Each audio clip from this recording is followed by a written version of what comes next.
Bonjour à toutes, bonjour à tous. Alors on se retrouve aujourd'hui pour l'étude de la Constitution de la Ve République en 1958. Alors cette Ve République, on va essayer de comprendre ensemble comment ici organise la répartition des pouvoirs, puisque c'est bien le rôle de la Constitution. Et c'est ce qu'on va justement voir aujourd'hui. On va essayer de comprendre, un, le rôle de la Constitution, deux, comment elle sépare les pouvoirs, et en quoi tout ceci définit bien la France comme étant, faisant partie d'une démocratie représentative, avec des pouvoirs qui représentent les citoyens et qui sont élus. Donc c'est ce qu'on va étudier ensemble avec différents documents. Alors je vous ai mis tous les documents en lien justement dans le dossier de mon bureau numérique qui correspond à la Constitution de la Ve République. Voilà, donc vous retrouvez ça dans MBN, dans mon bureau numérique, dans le dossier de la classe, évidemment. Donc à quoi sert la Constitution? Qu'est-ce qu'on attend d'une Constitution? Alors vous avez le document qui s'affiche devant vous. Cette Constitution, cet extrait d'article du journal La Croix en 2002, explique bien à quoi elle sert. Donc faites maintenant une pause dans la vidéo, lisez ce document, on se retrouve juste après pour essayer de comprendre. La grande question, c'est à quoi sert la Constitution? Alors maintenant, je partir du principe que la pause vous l'avez faite. Donc qu'est-ce qu'on attend d'une Constitution? À quoi ça sert une Constitution? Alors c'est justement ce qu'on va voir, on va essayer de comprendre. Comme vous pouvez le constater, la Constitution, elle doit garantir les droits et les libertés fondamentales. C'est-à-dire qu'elle doit garantir que le peuple ait des droits et des libertés. Et ces libertés qu'elle doit garantir, elle doit servir à mettre en place des conditions démocratiques d'exercice du pouvoir. Donc la Constitution sert, par le partage des libertés, à garantir la démocratie. C'est déjà ce que disait Montesquieu au XVIIIe siècle. Il disait, par la force des choses, le pouvoir doit arrêter le pouvoir. C'est-à-dire qu'il faut que, par la disposition des choses dans la Constitution, personne ne possède le pouvoir absolu. Rappelez-vous, le pouvoir de décider de tout. C'est pour ça que Montesquieu dit déjà qu'il y a trois choses, trois types de pouvoirs qui ne doivent pas être mis dans les mains des mêmes personnes. Le pouvoir législatif, celui de fabriquer la loi, le pouvoir exécutif, celui de faire appliquer la loi, et le pouvoir judiciaire, celui de juger d'après la loi. Deuxième chose, à qui il faut donner justement ces pouvoirs? Comment avoir des gens qui vont les exercer de manière démocratique? Il n'y a qu'une seule manière, et le texte le dit bien, la Constitution est faite en ce sens, ce sont les Français eux-mêmes qui désignent directement leurs dirigeants. Alors, ils disposent d'un choix, ils désignent les dirigeants.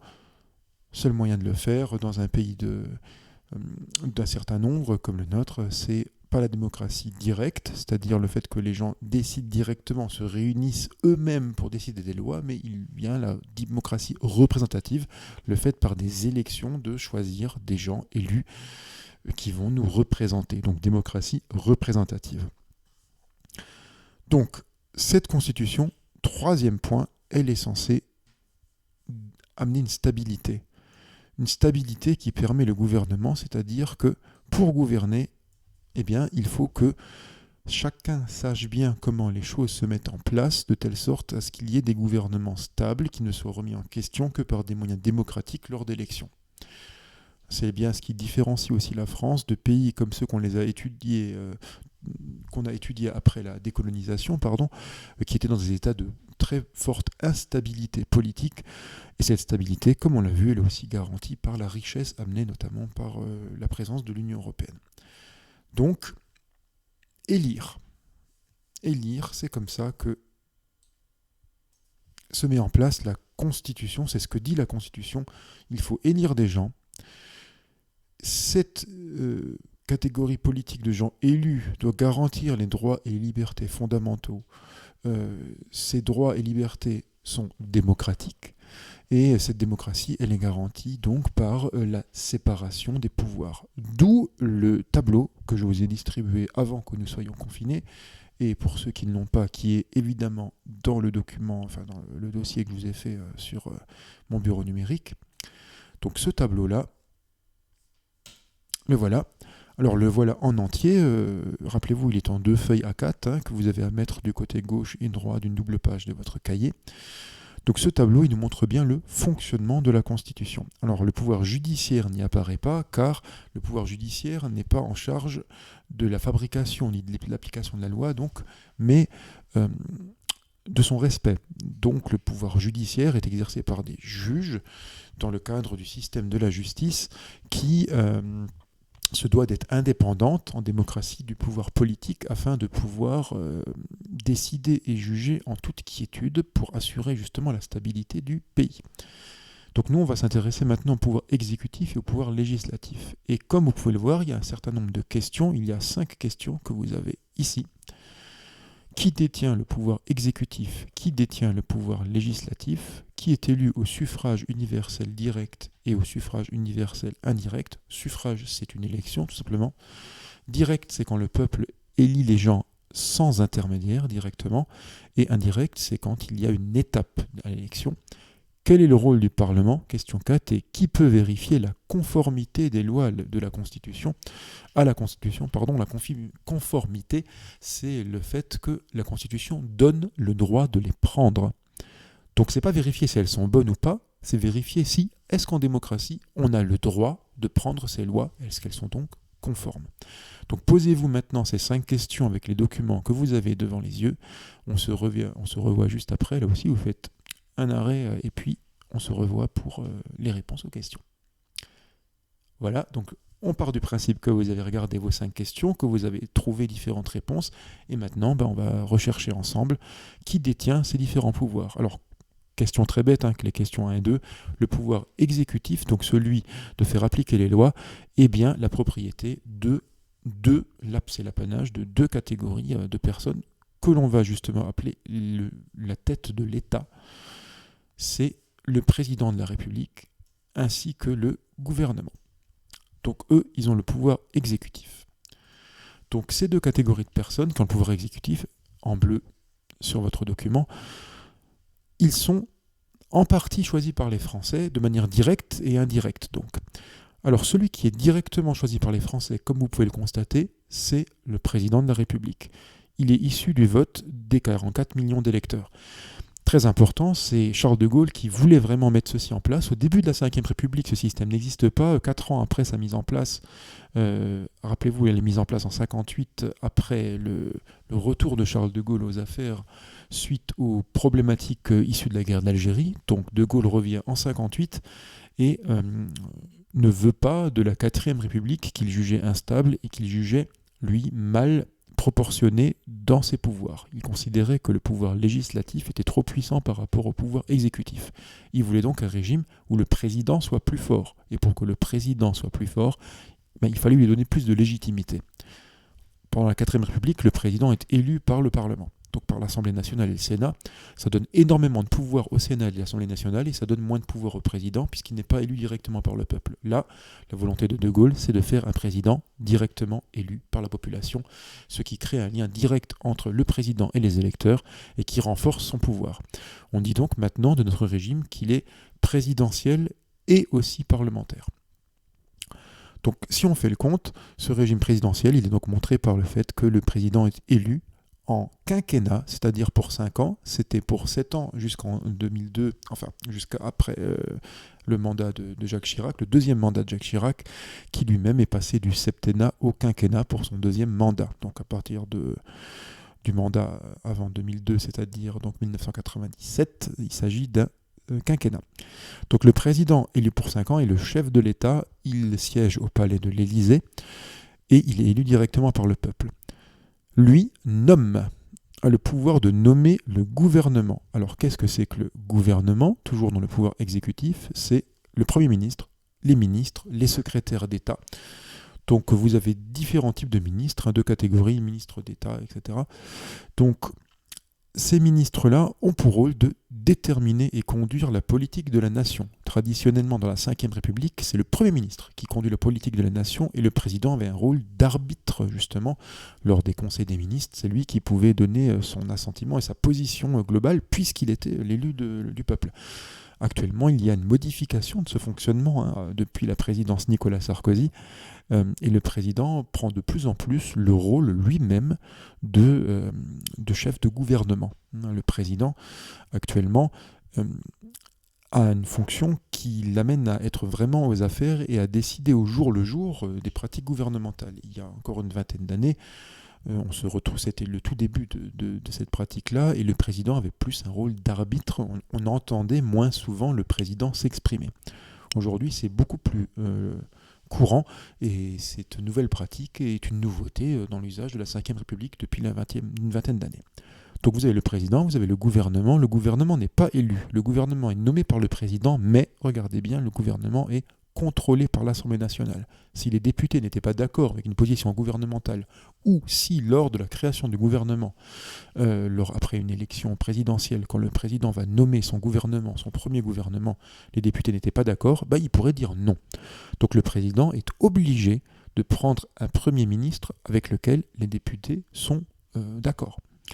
Ce qui amène parfois des situations particulières, ce qu'on appelle des cohabitations, quand le président est d'un bord politique, par exemple la droite, et qu'il est obligé de nommer un Premier ministre de gauche parce que l'Assemblée nationale vient, suite à un vote des Français, de passer du côté gauche, ou bien quand le président est de gauche et qu'il est obligé de nommer un Premier ministre de droite parce que l'Assemblée nationale refuserait un Premier ministre de gauche parce qu'elle est passée à droite lors d'élections. Donc ce principe-là s'appelle la cohabitation. Donc il est arrivé à plusieurs reprises au cours de la Ve République, et on étudiera ce phénomène plus en détail lorsque nous ferons l'histoire de la Ve République. Pour l'instant, nous en faisons le fonctionnement. Donc ça, c'est le pouvoir exécutif. Ils sont chargés d'appliquer les lois, c'est le président de la République ainsi que le gouvernement, composé des ministres et du premier d'entre eux. Deuxième point, le Parlement. Le Parlement possède le pouvoir législatif. C'est le Parlement qui fait la loi. Il la crée. Il va donc voter les lois. Il est composé de deux catégories de personnes. Vous avez l'Assemblée nationale et le Sénat. Sénat, on a donc deux chambres, un système dit bicamériste avec deux chambres. Donc Assemblée nationale, la première chambre, Sénat, la deuxième chambre. L'Assemblée nationale, comme vous le voyez, est composée de députés élus pour 5 ans et le Sénat de sénateurs. Et vous pouvez voir aussi que leur typologie d'élection n'est pas la même. L'Assemblée nationale est élue au suffrage universel direct et le Sénat est élu au suffrage universel indirect. C'est-à-dire que nous, les électeurs, élisons lors d'autres élections les députés pour l'Assemblée justement nationale, les conseillers régionaux, les conseillers départementaux, les conseillers municipaux, et ces personnes-là élisent les sénateurs. C'est une vieille tradition qui date de la Révolution française notamment, où pour éviter que l'on considère que les sénateurs soient autant dans l'actualité que l'Assemblée nationale, on voulait mettre en place deux modes de vote différents pour les deux assemblées.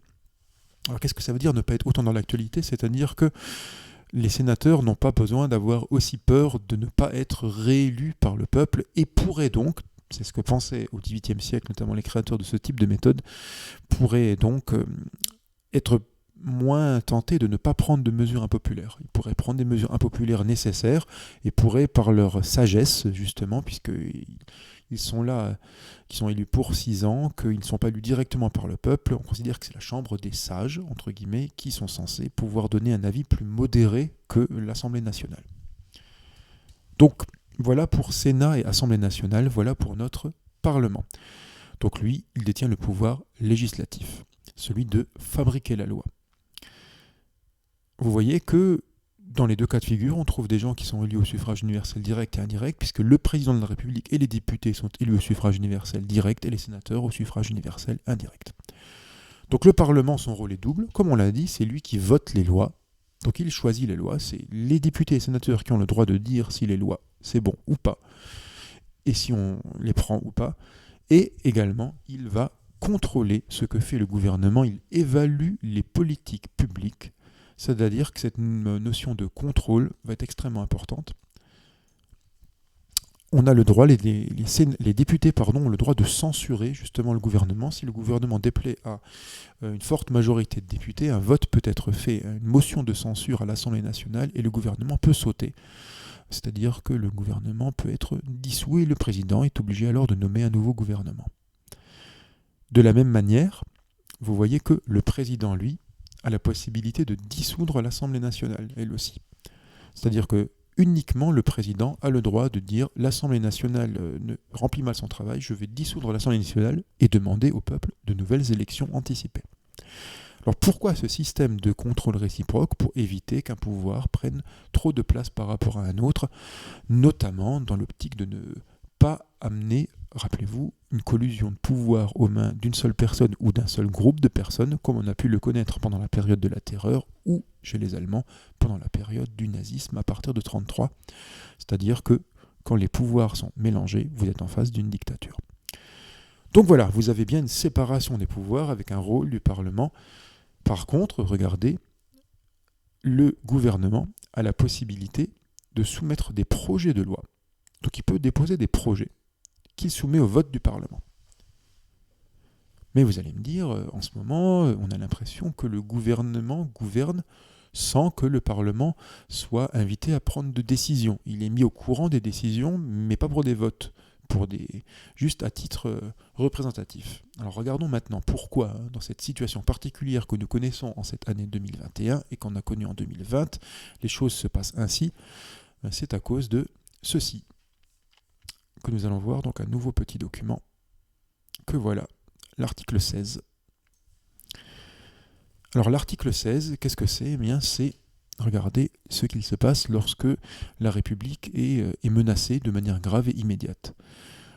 Donc, regardez bien et dites-moi ce qu'a le droit le président de faire durant l'article 16. Alors vous avez vu, le président a le droit de prendre les mesures exigées par les circonstances. Après consultation des présidents des assemblées, du Conseil constitutionnel, on verra exactement ce que c'est. Il informe la nation par un message, et ces mesures, avec la réunion du Parlement, on n'a pas le droit de dissoudre l'Assemblée nationale pendant ce qu'on appelle ses pouvoirs exceptionnels, ces mesures doivent être prises sur une durée justement qui doit être définie pour mettre en place, lors d'un état d'urgence, des mesures rapides. Voilà. Donc pour assurer la rapidité des mesures mises en place, par exemple si on était envahi aussi lors d'une guerre, etc., lorsqu'il y a une menace grave et immédiate sur l'intégrité du territoire, l'indépendance de la nation, etc., ben vous avez l'article 16 qui peut être invoqué de la Constitution de 1958, c'est ce qu'on appelle les pouvoirs exceptionnels du président. Alors pourquoi sont-ils donnés au président? Parce que le président est élu au suffrage universel direct et représente donc les citoyens. C'est pour ça que l'Assemblée nationale a un pouvoir de contrôle, parce qu'elle est élue elle-même au suffrage universel direct. C'est pour ça que le président a un pouvoir de dissolution et pas le Premier ministre, par exemple, parce qu'il est élu au suffrage universel direct et pas le Premier ministre. Donc voilà, vous avez des contre-pouvoirs qui sont censés servir à limiter les pouvoirs des uns et des autres. Troisième chose maintenant, qui peut vérifier, question 5, la conformité des lois à la Constitution? Eh bien, vous l'avez vu, c'est le Conseil constitutionnel de 9 membres nommés pour 9 ans. Il peut aussi y avoir les anciens présidents de la République en son sein. Et lui, il ne dit pas si les lois sont bonnes ou mauvaises. Il dit juste, est-ce qu'on a le droit de prendre cette loi? Est-ce qu'on n'a pas le droit d'après la Constitution? C'est le dernier rempart pour éviter qu'une loi anticonstitutionnelle soit prise. Donc ce Conseil constitutionnel va statuer uniquement sur la conformité de la loi au texte constitutionnel. Donc voilà un bref bilan de ce que c'est que notre fameuse Constitution. Et vous voyez que cette Constitution et ces institutions de la République sont basées sur un principe, le principe de séparation des pouvoirs, notamment entre le pouvoir exécutif et le pouvoir législatif, et le principe de représentativité avec des personnes élues à la tête de l'État qui sont censées garantir l'exercice démocratique du pouvoir. Alors maintenant, si on détaille les choses, comme on va le voir dans un deuxième temps, on va se rendre compte que pour ça, il faut assurer le fait, avec des textes très nombreux, que chacun ait des droits et des pouvoirs bien particuliers. Ça sera le sujet de notre prochaine vidéo, qui nous parlera donc de la répartition précise des pouvoirs entre pouvoir exécutif et pouvoir législatif. Sur ce, à la prochaine donc.